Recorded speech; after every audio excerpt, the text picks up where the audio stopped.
Selamat malam, sejahtera, shalom Ibu Bapak Saudara-saudara jemaat sejahtera di DKI Jakarta yang diberkati Tuhan. Salam sehat semua. Mari membaca Alkitab. Malam ini pembacaan kita sudah memasuki surat Rasul Paulus kepada Titus, pasal 1 dan 2. Mari kita berdoa. Bapa di dalam surga, segala pujian dan syukur kami naikkan atas segala anugerah dan berkat Tuhan. Tuhan Yesus memberkati akan hati dan pikiran kami ketika kami akan membaca bagian dari Alkitab yang berintikan firman Allah. Karuniakan Roh Kudus-Mu yang menguatkan tubuh kami, sehingga kami fokus dalam pembacaan Alkitab di malam ini. Doa syukur kami di malam ini, kami serahkan di dalam nama Tuhan Yesus, firman yang hidup. Amin. Mari membaca Alkitab. Bacaan saat ini terambil dari Kitab Kudus Perjanjian Baru, surat Paulus kepada Titus. Titus pasal 1 dan 2. Titus pasal 1.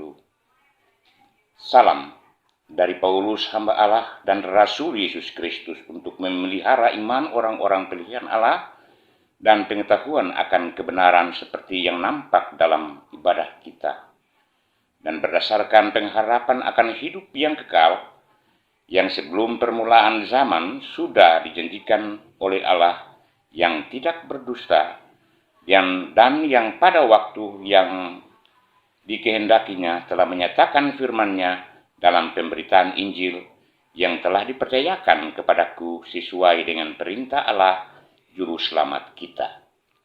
Kepada Titus, anakku yang sah menurut iman kita bersama, kasih karunia dan damai sejahtera dari Allah Bapa dan Kristus Yesus, Juru Selamat kita, menyertai engkau.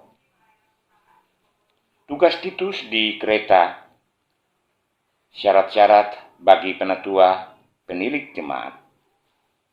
Aku telah mengingatkan engkau di Kreta dengan maksud ini, supaya engkau mengatur apa yang masih perlu diatur, dan supaya engkau menetapkan penatua-penatua di setiap kota, seperti yang telah kupesankan kepadamu, yakni orang-orang yang tak bercacat, yang mempunyai hanya satu istri, yang anak-anaknya hidup beriman dan tidak dapat dituduh karena hidup tidak senonoh atau hidup tidak tertib. Sebab sebagai pengatur rumah Allah, seorang penilik jemaat harus tidak bercacat, tidak angkuh, bahkan bukan pemberang, bukan peminum, bukan pemarah, tidak serakah, melainkan suka memberi tumpangan, suka akan yang baik, bijaksana, adil, saleh, dapat menguasai diri, dan berpegang kepada perkataan yang benar, yang sesuai dengan ajaran yang sesat, supaya ia sanggup menasihati orang berdasarkan ajaran itu dan sanggup meyakinkan penantang-penantangnya. Karena sudah banyak orang hidup tidak tertib, terutama di antara mereka yang berpegang pada hukum sunat. Dengan omongan yang sia-sia, mereka menyesatkan pikiran. Orang-orang semacam itu harus ditutup mulutnya karena mereka mengacau. Banyak keluarga dengan mengajarkan yang tidak-tidak untuk mendapat untung yang memalukan. Seorang dari kalangan mereka, nabi mereka sendiri, pernah berkata, dasar orang Kreta sombong, binatang buas, pelahap yang malas. Kesaksian itu benar.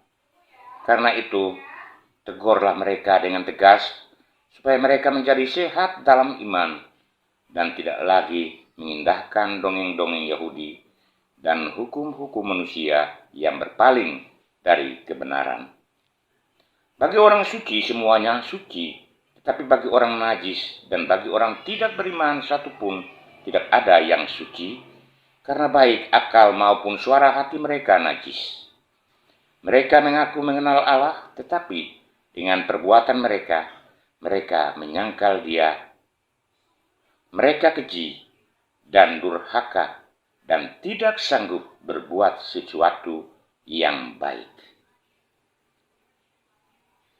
Pasal 2. Kewajiban orang tua, pemuda, dan hamba. Tetapi engkau beritakanlah apa yang sesuai dengan ajaran yang sehat. Laki-laki yang tua hendaklah hidup sederhana, terhormat, bijaksana, sehat dalam iman, dalam kasih, dalam ketekunan. Demikian juga perempuan-perempuan yang tua. Hendaklah mereka hidup sebagai orang-orang beribadah.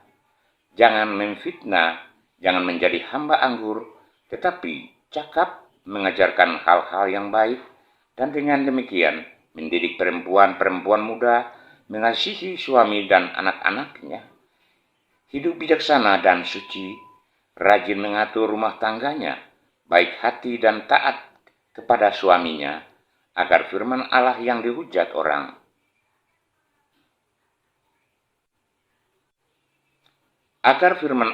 jangan dihujat orang.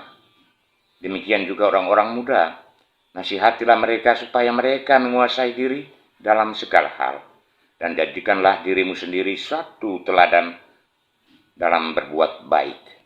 Hendaklah engkau jujur dan bersungguh-sungguh dalam pengajaranmu, sehat dan tidak bercelah dalam pemberitaanmu, sehingga lawan menjadi malu, karena tidak ada hal-hal buruk yang dapat mereka sebarkan tentang kita.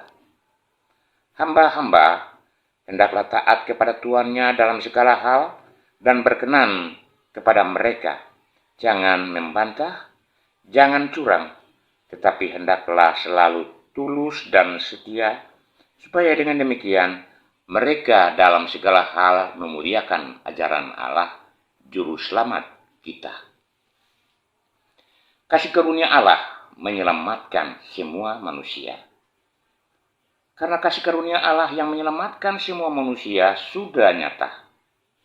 Ia mendidik kita supaya kita meninggalkan kefasikan dan keinginan-keinginan duniawi, dan supaya kita hidup bijaksana, adil, dan beribadah di dalam dunia sekarang ini, dengan menantikan penggenapan pengharapan kita yang penuh bahagia dan pernyataan kemuliaan Allah yang maha besar dan Juru Selamat kita, Yesus Kristus, yang telah menyerahkan dirinya bagi kita untuk membebaskan kita dari segala kejahatan dan untuk menguduskan bagi dirinya suatu umat kepunyaannya sendiri yang rajin berbuat baik. Beritakanlah semuanya itu, nasihatilah dan yakinkanlah orang dengan segala kewibawaanmu. Janganlah ada orang yang menganggap engkau rendah. Demikian pembacaan firman Tuhan. Haleluya. Mari kita berdoa. Bapa di sorga, terima kasih untuk seluruh penyertaan-Mu. Kini saatnya kami memasuki tidur malam kami. Kami mau serahkan seluruh hidup kami dalam tangan Tuhan. Jagalah kami dan lindungi kami sepanjang tidur malam kami. Besok pagi kami boleh bangun dengan kekuatan tubuh dari Tuhan Yesus, dan kami mendapatkan firman-Mu sebagai pedoman dalam kami berkarya di pagi hari itu. Terima kasih Tuhan. Kami berdoa untuk jemaat sejahtera di DKI Jakarta, tiap pribadi, tiap keluarga. Kami serahkan doa kami dalam seluruh hidup kami pagi hari ini di dalam nama Tuhan Yesus Kristus, Juru Selamat kami yang hidup. Amin. Selamat malam, selamat beristirahat. Tuhan memberkati saudara.